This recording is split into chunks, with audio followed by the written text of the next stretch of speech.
میرے بھائی حقیقت پسند بڑھیں. سب سے پہلے اور سب سے بڑی اس حقیقت کو سمجھ لیں کہ اس کائنات کا خالق اللہ تعالیٰ. یہ سب سے بڑی حقیقت ہے. اس حقیقت کے سائے میں جو لوگ زندگی گزارتے ہیں وہ لوگ کبھی بھی دشواریوں کا شکار نہیں ہوتے, کبھی بھی الجھاؤ کا شکار نہیں ہوتے. سب سے بڑی حقیقت یہ ہے کہ اللہ ہمارا رب ہے, خالق ہے, مالک ہے, رازق ہے, اور پھر سب سے بڑھ کر رحمان ہے اور رحیم ہے, پھر سب سے بڑھ کر غفار ہے اور ستار ہے. اس حقیقت کو سمجھ لیں. اللہ تعالیٰ نے قرآن مجید میں اس حقیقت کا اس طرح اظہار فرمایا کیف تکفرون باللہ وکنتم امواتا فاحیاکم. تم کس طرح اللہ کا انکار کرتے ہو حالانکہ تم بے جان تھے, اس نے تمہیں زندگی عطا کی. کچھ نہیں تھے تم, عدم میں تھے, اس نے تمہیں وجود دیا. اور پھر ارشاد فرمایا ثم یمیتکم ثم یحییکم, پھر تمہیں مارے گا اور پھر تمہیں زندگی عطا کرے گا. ثم الیہ ترجعون, پھر تمہیں اسی کی طرف لوٹ جانا ہے. کبھی اس حقیقت سے کوئی شخص آنکھیں نہیں پھیر سکتا کہ یہ جو اس کا اپنا وجود ہے یہ بھی سارے کا سارا اللہ تعالیٰ کی مشیت اور اس کی رضا پر مبنی ہے. اس نے اپنا وجود بھی اپنی مرضی سے تشکیل نہیں دیا, قد کاٹ اپنی مرضی سے تشکیل نہیں دیا, حسن و جمال اپنی مرضی سے تشکیل نہیں دیا. تو پھر کیسی عجیب بات ہے یہ روزمرہ کے معاملات اپنی مرضی سے تشکیل دینا چاہتا ہے. اسے چاہیے کہ جس طرح اس کا وجود, اس کا حافظہ, اس کے چہرے کی ساخت اس کی اپنی مرضی کی نہیں رب رسول کی مرضی کی ہے, تو پھر یہ بھی زندگی اپنی مرضی کی نہ گزارے. اس حقیقت کا قائل ہو جائے کہ جینا بھی اسی طرح ہے جو حکم اللہ تعالیٰ نے ارشاد فرمایا ہے. لیکن زندگی اللہ کی دی ہوئی, رزق اللہ کا دیا ہوا, سانسیں اللہ کی دی ہوئی, لوگ جینا اپنی مرضی سے چاہتے ہیں. یہ حقیقت پسندی سے دور بات ہے. جس شخص نے جو مشینری بنائی ہے آپ اسی سے پوچھیں گے اس کو کیسے چلانا ہے, آپ اسی سے دریافت کریں گے کہ کیا چیز استعمال کرنے سے صحت ٹھیک ہوگی, کیا استعمال کرنے سے خراب ہوگی. آپ اسی طبیب حکیم کے مشورے سے چلیں گے. ہم من چاہی زندگی چاہتے ہیں. تو سب سے پہلے تو اس حقیقت کو سمجھ لیں کہ کائنات کا رب اور جب بنائی اسی نے ہے تو چلے گی بھی اسی کے حکم کے ساتھ. دوسری بات, پوری دنیا اس بات کو اچھی طرح تسلیم کر لے کہ اللہ کے لاڈلے اور آخری نبی جناب محمد الرسول اللہ ہے صلی اللہ تعالی علیہ وسلم. اللہ تعالیٰ نے ساری رعنائیاں, ساری خوبصورتیاں, سارا وقار اور ساری عزتیں نبی پاک کی غلامی میں جمع کر دی. اب کوئی شخص اگر یہ چاہے گا کہ میں حضور سے ہٹ کر کہیں سے عزت اویل کر لوں, نبی پاک علیہ السلام کی پیروی سے ہٹ کر کہیں سے میں کوئی خیر کٹھی کر لوں, تو یہ حقیقت پسندی سے دوری ہے, ہو نہیں سکتا. وَمَن يُطِعِ اللَّهَ وَرَسُولَهُ فَقَدْ فَازَ فَوْزًا عَظِيمًا.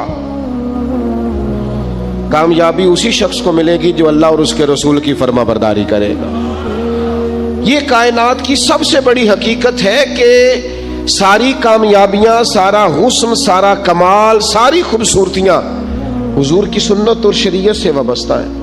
ہم جتنا مرضی نئے دور کا فیشن اوڑھ لیں, جتنا مرضی بھاگ لیں, جہاں تک ہماری رسائی ہے ہم جا لیں, لیکن حق اور سچ یہی ہے کہ قل ان کنتم تحبون اللہ فاتبعونی یحببکم اللہ.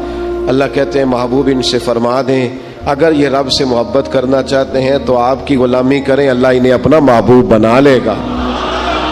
سب سے بڑی حقیقت یہ ہے. دوسری بات جو بڑی سمجھنے والی ہے اور غور کرنے والی ہے اسی سے وابستہ, کہ یہ بھی کائنات کی سب سے بڑی حقیقت ہے کہ نبی کریم اللہ کے آخری نبی ہیں. ما کان محمد ابا احد من رجالکم ولکن رسول اللہ وخاتم النبیین. محمد صلی اللہ تعالی علیہ وسلم مردوں میں سے کسی کے باپ نہیں ہیں لیکن اللہ کے رسول ہیں اور نبیوں میں سب سے آخری ہے. سورج اپنی جگہ چھوڑ سکتا ہے, چاند اپنی جگہ بدل سکتا ہے, ستارے زمین پر آ سکتے ہیں, اس زمین کا سارا نظام بدل سکتا ہے, پر رسول پاک کے بعد کوئی نبی نہیں آ سکتا. یہ طے شدہ حقیقت ہے۔ آج جو لوگ قادیانیوں کے بارے میں، مرزائیوں کے بارے میں اپنے دلوں میں نرم گوشے پیدا کرتے ہیں اور وہ روغن خیالی کا مظاہرہ کرتے ہیں، وہ اچھی طرح سمجھیں کہ کائنات کی سب سے بڑی حقیقت یہ ہے کہ رسول پاک آخری نبی ہیں، اور اس حقیقت سے کوئی انکار کر سکتا؟ یہ طے شدہ حقیقتیں۔ اب حقیقتوں کو کوئی شخص بدلے گا، وہ اپنی عقل کو گمراہی کے رستے پر ڈالے گا، یہ حقیقت طے ہے اور قیامت تک طے ہے۔ اور فرما گئے ہیں ہادی کہ لا نبی آبادی، خود فرما دیا ہے نبی پاک علیہ السلام نے کہ میرے بعد کوئی نبی آ سکتا؟ اس حقیقت کو میرا خیال ہے ہر شخص کو منوان تسلیم کر لینا چاہیے۔ تیسری بات، کائنات کی سب سے بڑی حقیقت یہ ہے، ان حقیقتوں کے بعد کائنات کی، اللہ رسول کو ماننے کے بعد کائنات کی سب سے بڑی حقیقت یہ ہے کہ دنیا میں جو آیا ہے اسے دنیا چھوڑ کر جانا ہے۔ بہت اچھا محل بنا لے، بہت اچھا گھر بنا لے، بہت آسودہ زندگی بنا لے، جتنے زندگی کے لیے اسباب درکار ہے وہ سارے جمع کر لے، لیکن کل نفس ذائقۃ الموت، اس حقیقت کا انکار نہیں۔ یہ دنیا بہرحال انسان نے چھوڑ کر جانا ہے، بڑے بڑے محلات ہوں یا آپ کٹیا میں رہتے ہو، بہت بڑا بنگلہ ہو یا جھونپڑی میں وقت گزرتا ہو، بہرحال موت کا ذائقہ چکھنا ہے۔ ہم حقیقت پسندی کا مظاہرہ نہیں کرتے۔ حضرت موسیٰ علیہ السلام کے پاس جناب اسرائیل آئے، میں جان نکالنے آیا ہوں، ایک تماچا رسید کر دیا، اللہ کے حضور حاضر ہو کے عرض کی مالک وہ جناب کلیم نے تو یہ کیا ہے، جلالی ہیں آپ اپنی طبیعت کے تعلق سے، تو فرمایا ان سے جا کے کہیے کہ وہ بیل کی پشت پر ہاتھ رکھیں، جتنے بال نیچے آئیں گے اتنے 1000 سال عمر بڑھا دی جائے گی۔ تو حضرت اسرائیل عرض گزار ہوئے، اللہ کے پیارے کلیم علیہ السلام آپ بیل کی پشت پر ہاتھ رکھیں، جتنے بال آپ کے دستے مبارک کے نیچے آئیں گے اتنے سالوں عمر بڑھا دی جائے گی۔ تو حضرت کلیم نے پوچھا پھر چلے 1000 سال ہو گیا، پھر نے کہا حضور پھر جانا تو ہے۔ تو پھر حضرت کلیم نے حقیقت پسندی کا سبق دیا، فرمایا اگر جانا ہے تو پھر آج ہی چلتے ہیں۔ او بھائی یہ زندگی ایک دن ہو یا 100 سال یہ گزر جاتی، دوش پر کملی ہو یا کہ شال گزر جاتی ہے۔ چلو گر امیروں کی بہے اقبال گزر جاتی ہے تو غریبوں کی بہرحال گزر جاتی ہے، یہ گزر تو جائے گی، ایسا تو نہیں ہے کہ یہ رکے گی۔ تو موت اٹل حقیقت ہے، لا ریب ہے، بس چھوٹا سا فرق ہے۔ کافر کہتا ہے جتنی موج کرنی ہے دنیا میں کر لو، بعد میں فنا ہے۔ مومن کہتا ہے بقائی اس دن شروع ہونی ہے جس دن قبر میں مدینے والے کی پہلی زیارت کرنی ہے۔ بس سوچ میں اتنا سا فرق ہے۔ ہم کہتے ہیں نقطہ آغاز وہ دن ہے جس دن قبر میں جائیں گے، لحد میں عشق رخ شاہ کا داغ لے کے چلے، اندھیری رات سنی تھی سو چراغ لے کے چلے، اور تیرے غلاموں کا نقش قدم ہے راہ نجات، وہ کیا بھٹک سکے جو یہ چراغ لے کے چلے۔ مومن اپنی زندگی کو مرتب کرتا ہے، وہ سمجھتا ہے یہاں مجھے اللہ کی رضا کے مطابق جینا ہے، اپنے مالک کریم کے حضور سجدہ ریز رہ کر، سرنگو رہ کر وقت گزارنا، اور پھر قیامت کے دن اللہ کا فضل اور اس کا کرم مجھے نصیب ہو جائے گا۔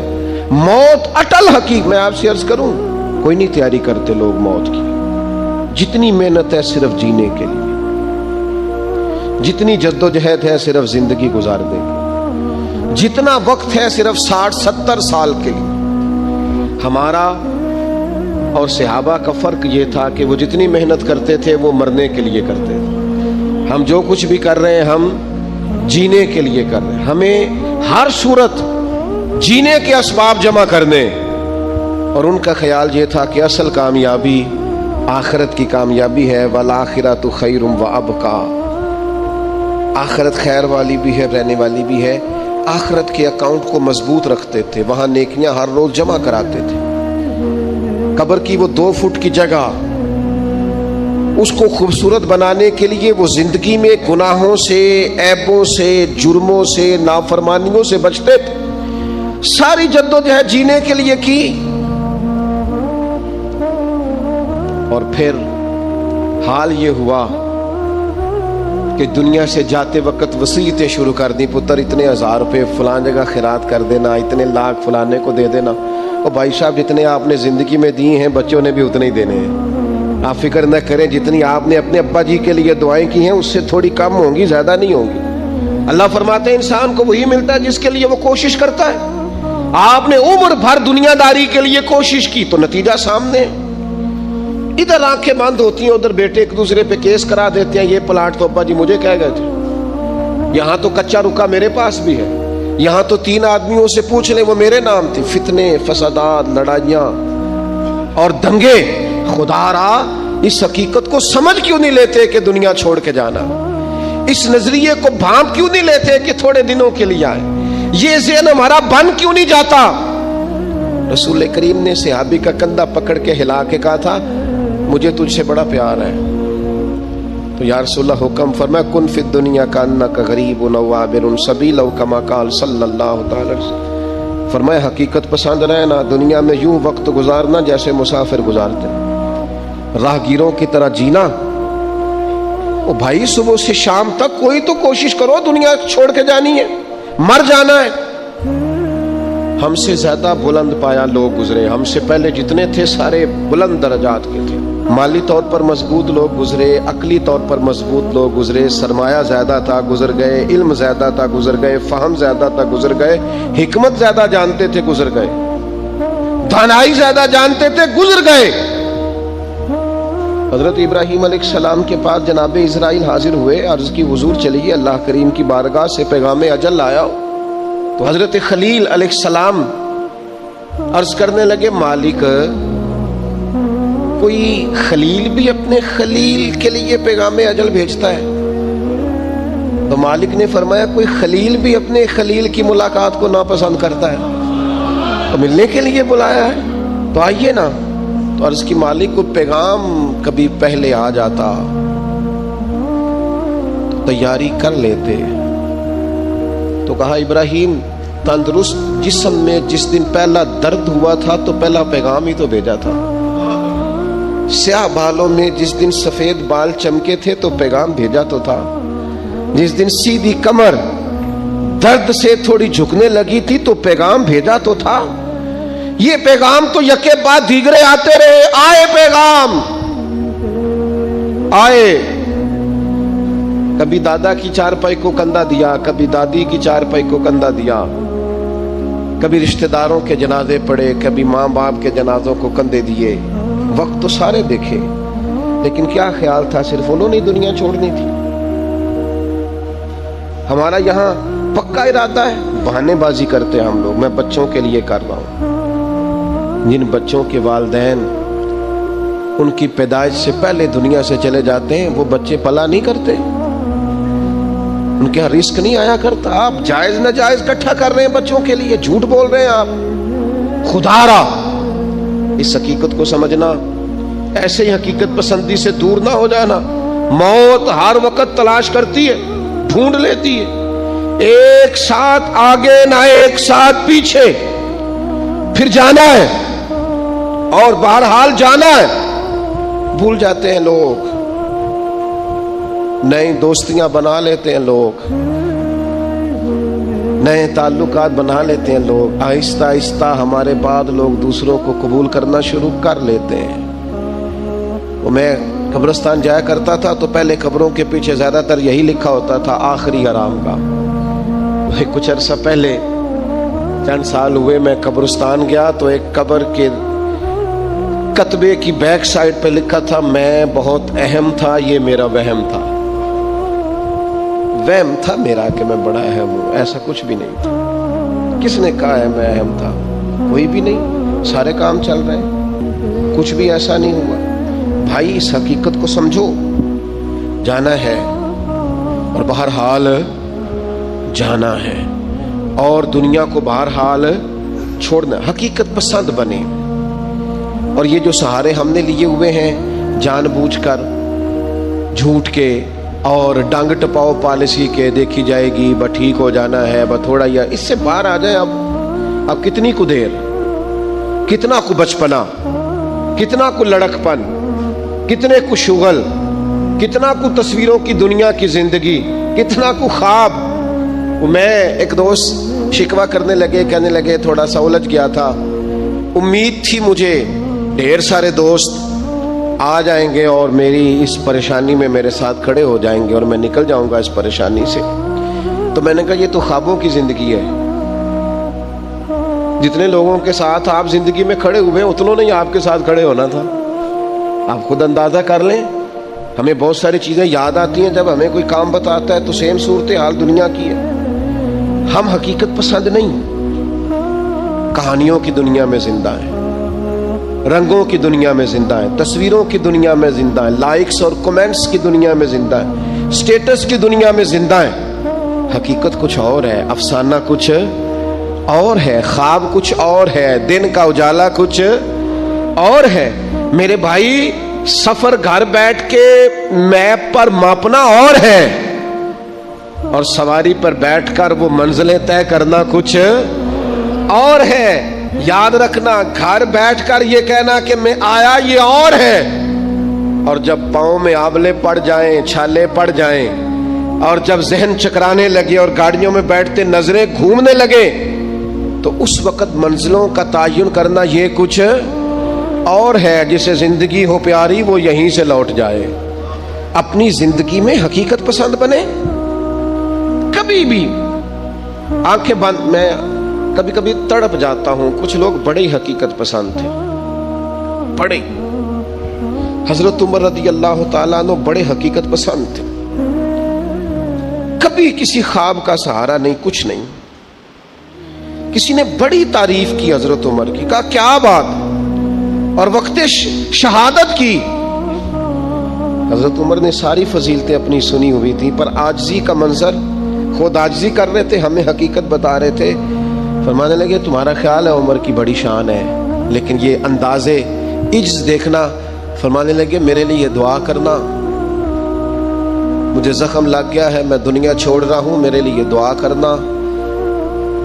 درجہ نہیں چاہیے، بس میری نیکیاں اور میری بدیاں معاذ اللہ برابر برابر ہو جائیں. میرا رب بس اتنا کہہ دے جا تجھے معاف کیا، اس سے زیادہ نہیں. یہاں تو جس نے 15 دن نفل پڑھ لیے ہیں اور 10 عمرے کر لی ہیں اس کے پاس بھی چٹ ہے جیب میں جنت جانے کی.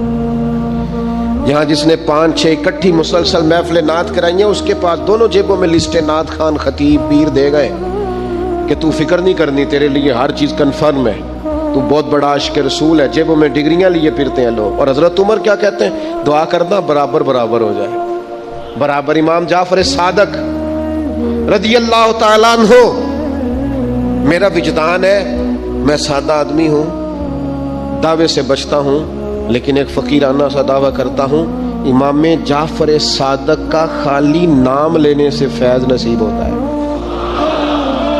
کسی کا قول نہیں سنا رہا، ذاتی بات کر رہا ہوں. ذکر کرنے سے، نام لینے سے طبیعت کے اندر نورانی فیوز و برکات حاصل ہوتے ہیں. اتنا بڑا آدمی امام اعظم ابو حنیفہ فقہ میں سب سے بڑے امام ہے. کسی نے کہا عمر کتنی؟ فرمایا 2 سال کا. حضور بڑھاپا اور 2 سال. فرمانے لگے عمر وہی 2 سال ہے جو امام جعفر صادق کی خدمت میں گزر گئی. اتنے بڑے آدمی سیدنا امام جعفر صادق حقیقت پسند بڑے تھے. حضرت داؤد تائی ان کے شاگرد ہیں، مرید ہیں، خلیفہ ہیں. ایک دن کہنے لگے ادھر آ داؤد. حضور حکم ہو. فرمایا میری آخرت کے لیے دعا کرنا، صرف تعلیم کے لیے، تربیت کے لیے، امت کو پیغام دینے کی، میری آخرت کے لیے دعا کرنا. تو حضرت داؤد تائی رو پڑے. عرض کی حضور آپ حضور علیہ السلام کے نواسے، خاندان رسول ہے، میں آپ کے لیے دعا کروں؟ تو فرمانے لگے یہی تو دعا کرانی ہے کہ کہیں قیامت میں نانا کے حضور مجھے شرمندگی نہ اٹھانی پڑے. دعا کرنا میں کامیاب رہوں. میں ڈھیر سارے ایسے سادات کو جانتا ہوں جنہوں نے زندگی بھر کسی کو بتایا نہیں میں سید ہوں. وہ کہتے تھے یار ذرا وہ سٹیٹس بن جائے، معیار بن جائے کردار و عمل کا، علم و فضل کا، پھر کریں گے اظہار. عاجزی میں رہے عمر بھر. خدا را حقیقت پسند بنے، ریالٹیز کو سمجھیں. جو اصل ہے اس پر آپ قائل ہوں، جو اصل نہیں اس پر آپ کبھی بھی. ایک اور حقیقت بھی اچھی طرح سمجھ لیں، یہ ڈھیر سارے لوگ جو رکے دیتے ہیں، پیغام دیتے ہیں اور مجھ سے محبت کی وجہ سے بار بار دعا کا کہتے ہیں، انہیں ایک حقیقت سے پردہ اٹھا کے بتانے لگا ہوں۔ یہ کائنات کی بہت بڑی حقیقت ہے کہ جس کو مشکل آئی ہے نا، اس کے لیے اللہ آسانی بھی فرمائے۔ بہت بڑی حقیقت ہے، کیوں کہ قرآن مجید نے کہا فَإِنَّ مَعَ الْعُسْرِ يُسْرًا، إِنَّ مَعَ الْعُسْرِ يُسْرًا، فرمایا بے شک مشکل کے ساتھ آسانی ہے، بے شک مشکل کے ساتھ آسانی۔ یہ حقیقت ہے قرآن کی بتائی ہوئی۔ اس لیے جہاں جہاں بھی مشکلات ہیں وہ سمجھ لیں کہ بڑی جلدی یہ مشکلات دروازہ بنے گی، اور جیسے ہی دروازہ کھلے گا سامنے آسانیاں نظر آئیں گی۔ حضور غوث اعظم رضی اللہ تعالیٰ عنہ، شیخ عبد القادر الجیلانی رضی اللہ تعالیٰ عنہ فرماتے مجھ پر سخت مشکلات آئی، یہاں تک کہ بھوک کی وجہ سے، شدت بھوک کی وجہ سے میں زمین پر لیٹ گیا، اور ذرا میں پریشان ہونے لگا تھا کہ خود بخود میری زبان پر یہ آیتیں جاری ہو گئی فَإِنَّ مَعَ الْعُسْرِ يُسْرًا، إِنَّ مَعَ الْعُسْرِ يُسْرًا۔ فرمایا میں آیتیں پڑھ رہا تھا، اٹھ کے بیٹھا، چلنے لگا، کام میں لگ گیا، چند ہی دنوں میں اللہ نے ساری مشکلات کو آسان فرما دیا۔ یہ حقیقت ہے، اس حقیقت کو کبھی جھٹلانا۔ اس لیے یہ جو لوگ اکثر کہتے ہیں نا کہ جناب اسلام پر بڑی مشکلات ہیں اور حالات بڑے سخت ہیں اور فلانا کیا کر رہا ہے اور فلانا کیا کر رہا ہے، تو میں کہا کرتا ہوں یہ جتنا زیادہ گمہ ہوتا ہے نا، طوفان اتنا تیز آیا کرتا ہے، گھٹن جتنی زیادہ ہو ہوا پھر اتنی۔ مسلمانوں نہ گھبراؤ، خدا کی شان باقی ہے، ابھی اسلام زندہ ہے، ابھی قرآن باقی ہے۔ یہ کافر کیا سمجھتے ہیں جو ہم سے روز الجھتے ہیں، ابھی تو کربلا کا آخری میدان باقی ہے۔ ایسا تو کچھ نہیں ہے کہ حالات بالکل ٹھیک نہیں ہوں گے۔ یہ جتنی مشکلات ہیں یہ اپنے پہلو میں آسانیاں لے کے آیا کرتی۔ میں کسی زمانے میں بڑی سخت تکلیف کا شکار تھا، تو میری والدہ بڑے دبے لفظوں میں کبھی کبھی ماتھا چوم کہتی، پتر اللہ نے اتنا دینا ہے، سانبے ہی نہیں جانا۔ تو وہ چلے سادے لوگوں کا جملہ ہے، اور اس جملے کے اندر ابھی بھی اتنے معاملات ہیں یہ کنٹرول کے، انتظامات کے، میں واقعی نہیں سنبھال سکتا۔ وہ کئی سارے لوگ ملیں تو تب سنبھالے جاتے ہیں۔ بھائی ہر مشکل اپنے دامن میں آسانی رکھتی ہے، ڈسٹرب نہ ہو، مینٹلی طور پر پریشان نہ ہو۔ جیسے ہی مشکل آئے قرآن کا یہ فیصلہ ہے کہ وہ اپنے ساتھ آسانی لے کے آئے گی۔ اور ایک اور حقیقت بھی اچھی طرح سمجھ لیں، رزق بندے کو تلاش کرتا ہے۔ آپ کو گھر سے نکلنا ہے، کوشش کرنی ہے، محنت کرنی ہے، لیکن جو جائز نہیں اس کی طرف ہاتھ نہیں بڑھانا، اس لیے کہ جو آپ کا ہے وہ تو آپ کو ڈھونڈ رہا ہے۔ ماں صاحب نے کوئی کاروبار شروع کیا نہیں، تھوڑی سی محنت کی نہیں، تو وہ جو آپ کا رزق ہے نا وہ آپ کو تلاش کر رہا ہے، وہ ڈھونڈ رہا ہے، وہ آپ تک پہنچ جائے گا۔ یہ اتنی بڑی، بہت سارے دوست آ کے کہتے مجھے کسی نے کہا تجھے بندش کر دیا، تو پہلے بھی کہہ چکا ہوں یہ ہو سکتا صحیح ہے اللہ نے بھیجا تھا آپ کی طرف اور رستے میں کسی بندے نے روک دیا ہے، یہ کیسے ہو سکتا ہے؟ اتنی کمزور بات کیسے کر سکتا؟ اللہ نے بھیجا تھا بندے نے بندش کرا دی، یہ کیسے ہو سکتا ہے؟ کوئی بات کو سمجھیں، بھیجنے والا مالک ہے۔ سنے رسول اللہ صلی اللہ علیہ وسلم کا اتنا قیمتی فرمان، غربت کے ہاتھوں پریشان ہونے والے اور یہ کہنے والے کہ کئی کاروبار شروع کیے ہیں میرا چلتا نہیں، جو قدم آگے رکھتا ہوں پیچھے جاتا ہے، وہ یہ اس حدیث کو ذرا سنیں اور اپنے ذہن سے ان ساری آزمائشوں کو نکالیں۔ اللہ کے پیارے رسول علیہ السلام نے فرمایا رزق بندے کو اسی طرح تلاش کرتا ہے جیسے موت بندے کو تلاش کرتی ہے۔ یہ جہاں بھی ہو، جس مقام پہ بھی ہو، جب وقت آتا ہے تو موت پہنچ جاتی ہے نا، تو جب خدا کا ارادہ کرم ہوتا ہے تو رزق بھی پہنچ جاتا ہے۔ آپ محنت جاری رکھیں، کاروبار کرتے رہیں، جدوجہد کرتے رہیں، جو آپ کا ہے وہ آپ تک پہنچ جائے گا۔ اپنی زندگی میں حقیقت پسند بنے، یہ ایسے ہی دوسروں کے پیسوں پر موج کرنے کا ارادہ ترک کر دیں، کسی اور کے گھر جا کے پیٹ بھرنے کا خیال اپنے دل سے نکال دیں، حقیقت پسند بنے، جو آپ کا ہے وہ انشاءاللہ۔ حضرت مولا علی شیر خدا رضی اللہ تعالیٰ عنہ نے نا ایک انار اللہ کے بارگاہ میں کسی غریب کو دیا انار، تو آپ فرماتے تھے مجھے اس کے بدلے 10 آئیں گے، چونکہ قرآن کہتا ہے ایک کے بدلے 10۔ تو دروازے پہ ایک شخص آئے دینے کے لیے، دیا آپ نے تو ایک شخص صاحب انار لے کے آئے، تو تو انہوں نے مولا علی شیر خدا کو 10 دیے. آپ فرمانے لگے یہ نہیں ہمارے. کہنے لگا آپ کے ہیں؟ فرمایا ہمارے نہیں. کہا آپ کے ہیں؟ یہ ذرا یقین کا حسن دیکھیے. فرمایا ہمارے نہیں. کہا جناب آپ کے ہی ہیں؟ فرمایا نہیں ہمارے تو آنے تھے 11. چونکہ ایک کے بدلے میں اللہ نے 10 دینے تھے, ایک ہمارے والا اور 10 اللہ کی طرف سے انعام آنے والا. اس شخص نے جیب میں ہاتھ ڈالا, کہنے لگے اے شیر خدا آپ کے یقین کامل پہ بھی قربان جاؤں, میں 11 ہی لایا تھا, بس دیکھ رہا تھا شیر خدا کیا فرماتے ہیں. آپ کا یقین, آپ کا اللہ کی ذات پر بھروسہ, کیا خوبصورت انداز ہے. محنت تو کی ہے کسی کے گھر میں, مزدوری تو کی ہے کسی کے ہاں, نوکری تو کی ہے کسی کے ہاں, لیکن وہ کی کسی بندے کے ہاں ہے. رزق بہرحال اللہ عطا کرے. میرا خیال ہے اگر یہ ذہن بن جائے تو یہ جو ہم روز شکوے کرتے ہیں نا, فلانا ظالم ہو گیا, فلانا جابر ہو گیا, فلانا فاسق ہو گیا, اگر کوئی ہے تو ظاہر ہے وہ اپنے جرم کی سزا پائے گا, لیکن ہم اس آزمائش سے بھی باہر آ جائیں. زندگی حقیقت پسندوں والی گزاریں. خیالات کی دنیا, خوابوں کی دنیا, لوگوں پر بھروسہ, بندوں سے امیدیں, مخلوق خدا پر توجہ, اتنے مل جائیں گے, اتنے آ جائیں گے, فلانا اتنی مہربانی کر دے گا, ان ساری جو ہماری حقیقت پسندی سے دوری ہے, اس ساری چیز, یہ ساری خوابوں کی دنیا ہے. آپ حقیقت کی دنیا میں آئیں, زمین پر آئیں. کبھی بھی وہ کسی نے کہا تھا محبت کو سمجھنا ہے تو نہ سے خود محبت کر. کنارے سے کبھی اندازہ طوفان نہیں ہوتا, پانی میں اترے تو پتہ چلتا ہے پانی کتنا کتنا ہے. اس لیے عزیز بھائی, میری بالخصوص نوجوانوں سے گزارش ہے, حقیقت پسند بنو یار. آپ جو نہیں ہیں وہ بننے کی ضرورت, بہت پہلے کہا تھا پھر کہتا ہوں. ایک بزرگ کہتے ہیں میں ہر ایک سے نصیحت لے لیتا تھا. ایک طوائف گزر رہی تھی تو وہ بھی مجھے نصیحت کر گئی. میں نے اسے کہا کہ پردہ کر, اللہ سے ڈر. اس نے ایسا جواب دیا کہ کئی گھنٹے بابا جی بے ہوش رہے. کہتے میں نے کہا پردہ کر, اللہ سے ڈر. تو کہنے لگی حضور معاف کرنا, آپ نے ایک بات کی ہے تو ایک میں بھی کر لوں. میں نے کہا بیٹا کر لو. تو کہنے لگی میں انشاءاللہ توبہ بھی کروں گی, پردہ بھی کروں گی, اور ایک بات کرنی ہے, میں جو ہوں وہی کہلاتی ہوں. آپ بتائیے آپ جو کہلاتے ہیں آپ وہ ہیں کہ یا ڈھونگ رچایا ہوا ہے؟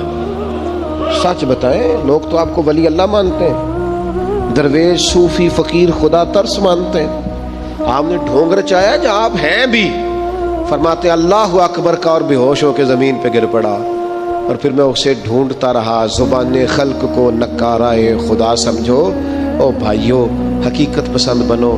یہ جو ہم نے بہانے بازی اپنے ساتھ لگائی ہوئی ہے, اپنے ساتھ دھوکہ کرنا چھوڑ دو, اپنے آپ کے ساتھ ظلم چھوڑ دو, اپنے آپ کے ساتھ زیادتی چھوڑ دو, اپنے آپ کے ساتھ جان بوجھ کر خوش فہمیوں میں زندہ رہ کر عمل سے دور ہونا اور اپنے لیے معاذ اللہ قیامت کی سزائیں اکٹھی کرنا, اسے چھوڑ دو. حقیقت حال پر میں, اللہ مجھے معاف کرے, خدا نہ کرے میرے منہ سے کوئی ایسی بات نکلے.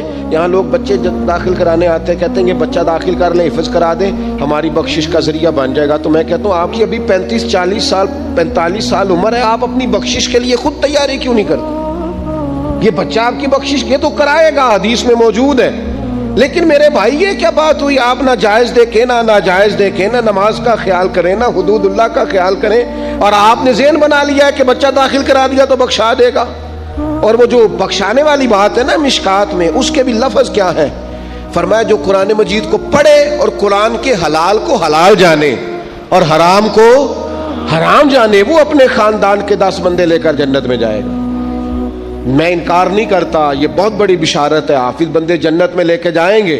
اور اعلیٰ حضرت نے لکھا ہے عالم دین کے شاگردوں کی تعداد آسمان کے تاروں کے برابر بھی ہوئی تو اللہ عالم کی سفارش ان کے حق میں قبول فرمائے گا.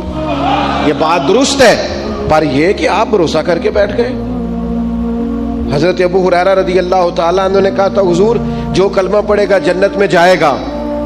تو یہ روایت میں بیان کر دوں تو حضرت عمر قریب تھے, عرض کی حضور اس طرح تو لوگ عمل کرنا چھوڑ دیں گے. تو حضور نے فرمایا ابو ہریرہ رہنے دو, ان کو وہی باتیں بتاؤ جو عمل کے قریب کریں. بڑی خوش فہمیاں ہیں, نا عاقبت اندیشیاں ہیں. کبھی کبھی لوگوں کی باتیں سن کے ہم حیران ہو جاتے ہیں کہ یار چھوڑ دیں, آپ حقیقت پسند بنیں. کم از کم میں